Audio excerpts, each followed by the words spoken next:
Bapak Ibu semua, kita bersatu dalam doa. Bapa di dalam surga, kami sangat bersyukur kepada Tuhan jikalau sore hari ini kami dapat bersekutu bersama dalam hadirat Tuhan melalui kebaktian kerukunan keluarga Kristen dan Katolik di Bukit Jasmin pada sore hari ini secara virtual. Terima kasih atas kasih dan pertolongan Tuhan kepada kami pribadi lepas pribadi maupun keluarga demi keluarga. Saat yang indah ini Tuhan, kami akan menenangkan hati kami dan kami akan merenungkan kebenaran firman Tuhan yang adalah kekuatan bagi jiwa kami, makanan rohani bagi kami. Dengan firman Tuhan kami dimampukan untuk menjalani hari-hari kami dalam iman percaya kepada Tuhan Yesus Kristus dalam setiap suasana, setiap situasi keadaan yang kami hadapi. Berkati hamba yang akan menyampaikannya, berkati setiap jemaat-Mu yang sudah bergabung dalam kebaktian virtual ini. Biarlah Tuhan sendiri yang berbicara di hati kami, dan Roh-Mu yang kudus yang memberikan pengertian kepada kami, dan kekuatan untuk melakukan kebenaran firman Tuhan. Dalam nama Tuhan Yesus, kami berdoa dan mengucap syukur kepada Bapa di sorga. Amin. Salam Bapak Ibu Saudara yang terkasih. Shalom. Shalom. Baiklah, kita akan membaca bagian firman Tuhan untuk sore hari ini yang akan kita renungkan bersama dalam tema perkenanan Tuhan. Perkenanan Tuhan ya. Kita akan membaca Mazmur 91 ayat 14 sampai 16. Mazmur 91. Saya rindu kita membaca ayat 14 sampai 16. Sungguh hatinya melekat kepadaku, maka aku akan meluputkannya. Aku akan membentenginya sebab ia mengenal namaku. Bila ia berseru kepadaku, aku akan menjawab. Aku akan menyertai dia dalam kesesakan. Aku akan meluputkannya dan memuliakannya. Dengan panjang umur akan kukenyangkan dia dan akan kuperlihatkan kepadanya keselamatan daripadaku. Demikian firman Tuhan untuk kita pada sore hari ini. Berbahagialah kita yang telah membaca, merenungkan, dan akan melakukan firman Tuhan di dalam kehidupan kita hari lepas hari. Bapak Ibu yang terkasih, kita bersyukur pada sore hari ini kita dapat kembali melaksanakan kebaktian secara virtual dalam keluarga kerukunan Kristen dan Katolik di Bukit Jasmin. Terima kasih untuk pengurus yang kembali memberikan kesempatan bagi saya untuk sharing akan firman Tuhan ini, dan kita akan merenungkannya dalam perkenanan Tuhan. Bapak Ibu yang terkasih, kalau ditanya setiap kita apakah punya cita-cita, punya doa, punya impian atau harapan? Pasti, ya. Namanya kita hidup, pasti kita mempunyai doa atau cita-cita, impian, harapan kita. Dan secara umum, yang kita harapkan adalah kesehatan yang baik. Harta dan kekayaan, pasti juga kita mengharapkannya supaya kita dapat memenuhi kebutuhan kita, baik pribadi maupun keluarga kita. Kemudian, keluarga kita bahagia. Suami istri saling mengasihi, dikaruniai Tuhan anak dalam keluarga kita, dan juga anak-anak yang diberikan Tuhan kepada kita, semuanya adalah anak-anak yang memuliakan nama Tuhan. Kemudian karir atau jabatan, usaha atau pekerjaan kita harapkan terus berkembang atau meningkat dengan semakin baik. Dan tidak ada yang salah dengan ini semua, Bapak Ibu. Namun, bagi kita sebagai orang percaya, doa yang paling utama atau harapan yang paling utama bagi kita orang yang percaya adalah perkenanan Tuhan. Perkenanan Tuhan. Karena apa? Perkenanan Tuhan ini lebih daripada semua yang kita harapkan tadi. Ini harus menjadi prioritas utama kita sebagai orang yang percaya. Bapak Ibu yang terkasih dalam Tuhan, kalau bicara tentang perkenanan Tuhan, berarti kita berharap bahwa kita sangat disukai dan disayang oleh Tuhan. Ya. Kalau kita berbicara tentang perkenanan, kita sebagai orang percaya kiranya dapat disukai, bahkan sangat disukai dan disayang oleh Tuhan. Jadi hidup dalam perkenanan Tuhan berarti hidup yang sangat disukai dan disayang oleh Tuhan. Bapak Ibu pasti rindu dengan hidup yang demikian. Bagaimana kita hidup yang sangat disukai dan disayang oleh Tuhan kita. Pertanyaannya adalah bagaimana kita hidup dalam perkenanan Tuhan? Kita lihat pada Mazmur 91 ayat 14 sampai 15, bahkan kita tadi lanjutkan sampai ayat 16. Di sini dikatakan oleh pemazmur, sungguh hatinya melekat kepadaku. Berarti ini pernyataan Tuhan ya. Maka aku akan meluputkannya, aku akan membentenginya. Sebab ia mengenal namaku, bila ia berseru kepadaku, aku akan menjawab. Aku akan menyertai dia dalam kesesakan, aku akan meluputkannya dan memuliakannya. Bapak Ibu yang terkasih, saya sengaja memberikan warna-warna yang berbeda. Ya, apa yang dikatakan Tuhan kepada penulis Mazmur dikatakan di sini, sungguh hatinya melekat kepadaku. Bapak Ibu yang terkasih, kenapa hati? Karena hati sangat berperan di dalam kehidupan kita sebagai manusia. Karena dari hati timbul apa yang kita harapkan, apa yang kita inginkan, apa yang kita doakan. Itu sebabnya kita harus selalu waspada dengan hati kita. Jadi supaya kita hidup dalam perkenanan Tuhan, salah satu atau satu tips yang diberikan adalah hati kita harus melekat kepada Tuhan. Bapak Ibu yang terkasih, mari kita lihat apa artinya melekat kepada Tuhan. Hati yang melekat kepada Tuhan.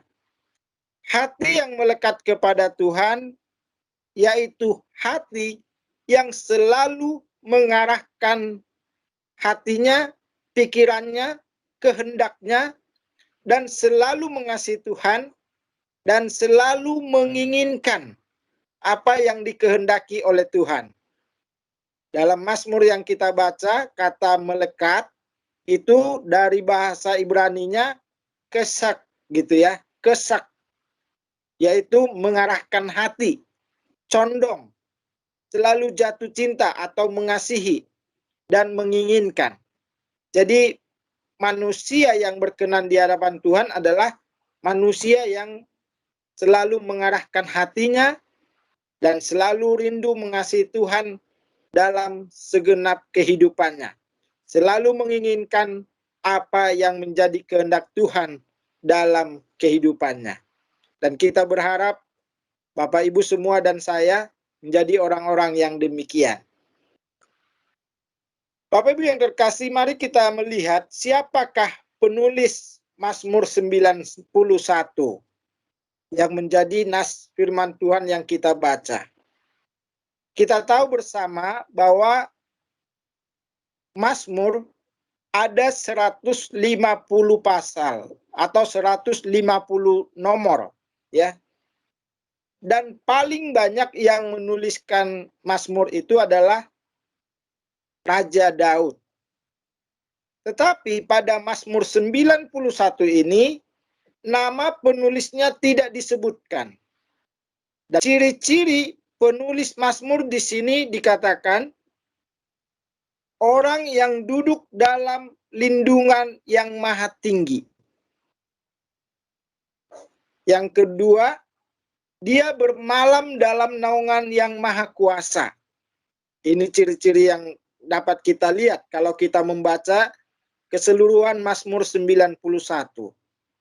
Yang berikutnya, hatinya melekat pada Tuhan.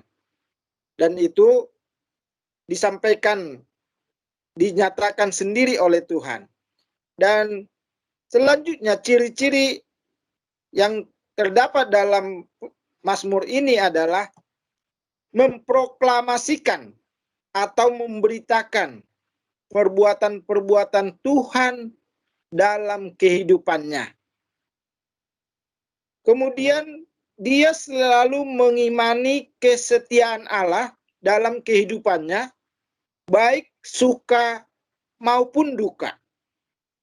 Jadi dia percaya ketika dia mengalami sukacita, itu dia tahu bahwa itu karena kesetiaan Allah dan pertolongan Tuhan yang luar biasa dalam hidupnya. Dan ketika dia mengalami duka, dia pun tahu Tuhan selalu setia di dalam kehidupannya. Dan ciri yang berikut adalah ia menghadapi banyak tantangan dalam kehidupannya. Bapak Ibu yang terkasih, kita bisa melihat di sini tantangan yang dihadapi dalam ayat 3, ada jerat dari penangkap burung digambarkan seperti itu ya. Terus ada penyakit sampar yang busuk. Kemudian banyak hal yang dikatakan di sini, ada kedahsyatan malam, ada panah yang terbang di waktu siang, ada penyakit sampar yang berjalan dalam gelap. Dan ini berarti bahwa kehidupan orang yang melekat hatinya kepada Tuhan tidak berarti lepas dari segala permasalahan. Tidak berarti bahwa dia tidak akan menghadapi tantangan dalam kehidupannya. Apa yang kita dapatkan ketika kita hidup dalam perkenanan Tuhan? Tuhan akan meluputkan kita. Kalau kita hidup dalam perkenanan kepada Tuhan, maka kita akan mendapatkan keluputan, kelepasan dari setiap pergumulan dan tantangan yang kita hadapi. Kemudian Tuhan akan membentengi kita. Kalau istilah doa kita sekarang, Tuhan tutup bungkus kita dengan kuasa darah-Nya yang kudus. Sehingga kita ada selalu dalam keadaan damai sejahtera, ada selalu dalam sukacita, dan ketika kita menghadapi pergumulan, kita tidak goyah. Kemudian kita akan mendapatkan jawaban doa, karena Tuhan akan menjawab doa atau seruan hati kita. Tentu dalam berdoa kita tidak memaksa Tuhan. Tapi ketika Tuhan melihat doa dan seruan kita adalah sesuatu yang berkenan di hadapan Tuhan, maka Tuhan akan menjawabnya bagi kita. Kemudian Tuhan akan menyertai kita dalam kesesakan, dalam kesulitan yang kita hadapi. Selanjutnya Tuhan akan meluputkan kita, sama seperti yang tadi ya. Tuhan memuliakan kita. Bapak Ibu yang terkasih, kita sangat bersyukur kepada Tuhan. Ketika kita menyerahkan hidup kita kepada Tuhan, kita yang tadinya hina karena dosa, dipermuliakan oleh Tuhan. Karena apa? Kita diangkat menjadi anak-Nya. Yohanes 1 ayat 12 mengatakan, setiap orang yang percaya kepadanya, kepada Tuhan Yesus, diberinya kuasa untuk menjadi anak-anak Allah. Kemudian Tuhan memberikan panjang umur yang bermakna bagi kita. Di ayat 16 dikatakan, dengan panjang umur akan kukenyangkan dia. Panjang umur bukan hanya mengenai berapa tahun panjang usia kita, tapi panjang umur yang dimaksud di sini adalah hidup yang bermakna di dalam kehidupan kita. Karena kita dapat menjadi berkat bagi sesama, kita dapat memuliakan nama Tuhan melalui kehidupan kita. Ada orang yang panjang umurnya tapi tidak memuliakan Tuhan. Tentu bukan seperti itu yang Tuhan harapkan. Dan yang selanjutnya Bapak Ibu yang terkasih, Tuhan memberikan keselamatan kekal kepada kita orang yang percaya kepadanya, yang hidup berkenan kepada Tuhan. Bapak Ibu yang terkasih, ketika saya merenungkan semua yang kita terima atau yang kita peroleh dengan berkenan kepada Tuhan, saya merenungkan, saya hanya memberi hati saya kepada Tuhan, tapi Tuhan memberikan banyak kepada saya. Luar biasa Bapak Ibu ya. Kalau kita serahkan hidup kita kepada Tuhan, hati kita melekat kepada Tuhan, Tuhan berjanji memberikan banyak hal kepada kita. Jadi mari Bapak Ibu hidup dalam perkenanan Tuhan. Bapak Ibu yang terkasih, untuk memiliki hati yang berkenan kepada Allah, mari kita belajar dari perubahan rohani dari Rasul Paulus. Ya, hamba Tuhan yang dalam perjanjian baru menulis banyak surat kepada jemaat dan menjadi bagian dari Alkitab yang kita baca saat ini. Ketika Paulus belum percaya kepada Tuhan Yesus, dia adalah seorang yang sangat taat kepada agamanya, yaitu agama Yudaisme atau Yahudi. Dan pada waktu itu Paulus masih bernama Saulus. Dia menyatakan kebanggaannya, dia adalah seorang yang disunat pada hari ke-8, dia seorang Farisi, seorang anggota majelis Sanhedrin, orang Ibrani asli, dan penganiaya jemaat. Itu kebanggaan dia karena pengikut Kristus sudah makin berkembang dan dia berpikir bahwa itu ancaman bagi agama Yahudi. Saulus menjadi penganiaya jemaat dan dia sangat taat akan hukum Taurat. Tapi kita lihat perubahannya, dia menjadi seorang yang taat kepada Kristus. Dan namanya diubah oleh Tuhan menjadi Paulus. Sebagai orang yang taat kepada Kristus, dia menjadi duta Kristus. Misionaris Kristus untuk mengabarkan Injil. Dia menjadi rasul atau penginjil. Dia pelayan Kristus. Dia menjadi penumbuh jemaat. Dan dia penuh kasih. Kita lihat Bapak Ibu yang terkasih, apa yang Rasul Paulus katakan, bagaimana seseorang memiliki hati yang berkenan kepada Allah, yaitu dengan mempersembahkan hidup secara total kepada Tuhan Yesus Kristus. Roma 12 ayat 1 dan 2 dikatakan, atau ayat 1 ya, karena itu saudara-saudara, demi kemurahan Allah, aku menasihatkan kamu, supaya kamu mempersembahkan tubuhmu sebagai persembahan yang hidup, yang kudus, dan yang berkenan kepada Allah. Itu adalah ibadahmu yang sejati. Bapak Ibu yang terkasih, ini mau menyampaikan kepada kita, supaya kita berkenan di hadapan Tuhan, mari persembahkan hidup secara total kepada Tuhan dengan percaya kepada Tuhan Yesus Kristus.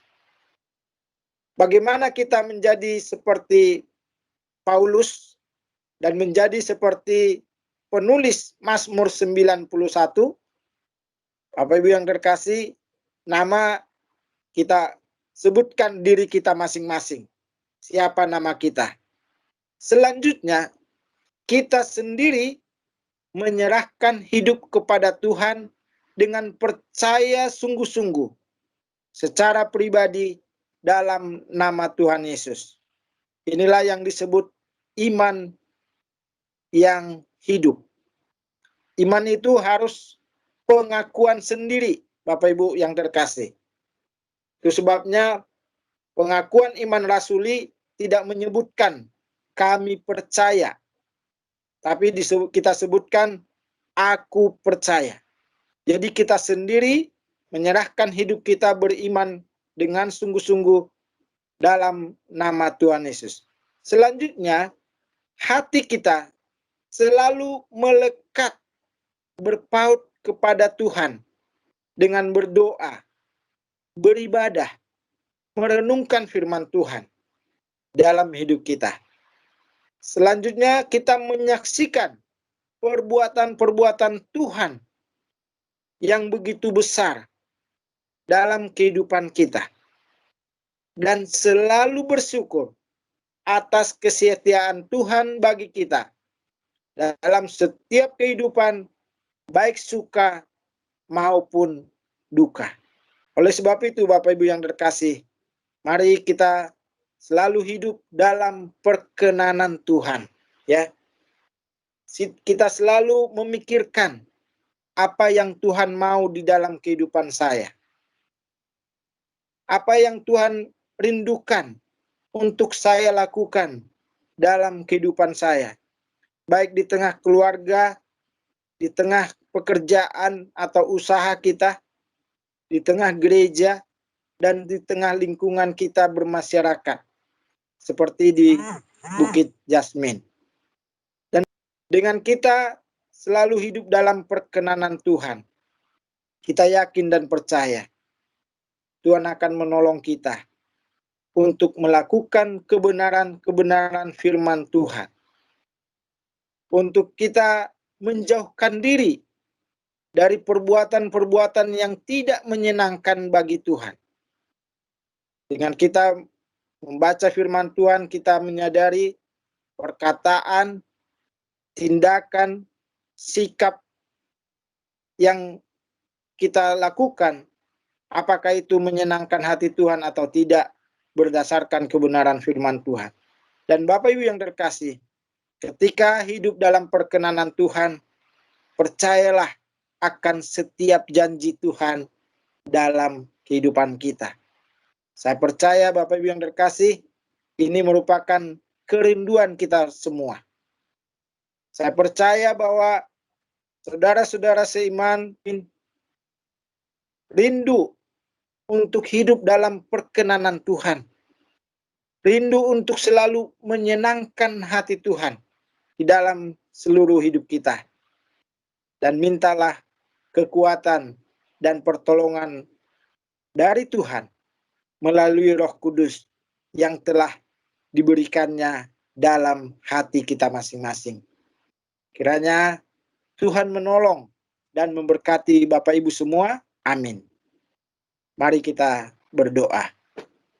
Bapa di dalam surga, kami sangat bersyukur untuk kebenaran firman Tuhan yang telah kami renungkan. Biarlah kami semua yang mengikuti kebaktian virtual K3J Bukit Jasmin pada sore hari ini selalu merindukan perkenanan Tuhan di dalam hidup kami. Kami selalu menyenangkan hati Tuhan, baik perkataan kami, pikiran, dan kehendak kami selalu menyukakan bagi Tuhan. Dan kami dapat melihat melalui Mazmur 91 ayat 14-16 yang telah kami baca. Ada banyak janji-janji Tuhan yang kami terima. Dan tentunya kami harus melekat hati kami kepada Tuhan. Kami harus terus berpaut kepada Tuhan, memiliki persekutuan yang intim dengan Tuhan, yang selalu setia melindungi kami, memberkati kami, dan meluputkan kami dari segala masalah dan kesesakan ataupun sakit penyakit dalam hidup kami. Biarlah Tuhan menolong setiap umat-Mu untuk mengimani kebenaran firman Tuhan ini, mengimani janji-janji Tuhan. Dan kami bersyukur untuk setiap hari-hari kehidupan yang Tuhan berikan bagi kami. Terpujilah nama-Mu Tuhan, dalam nama Tuhan Yesus kami bersyukur atas firman Tuhan. Amin. Ya, amin. Terima kasih banyak. Terima kasih banyak Pak John untuk sharing firman-Nya.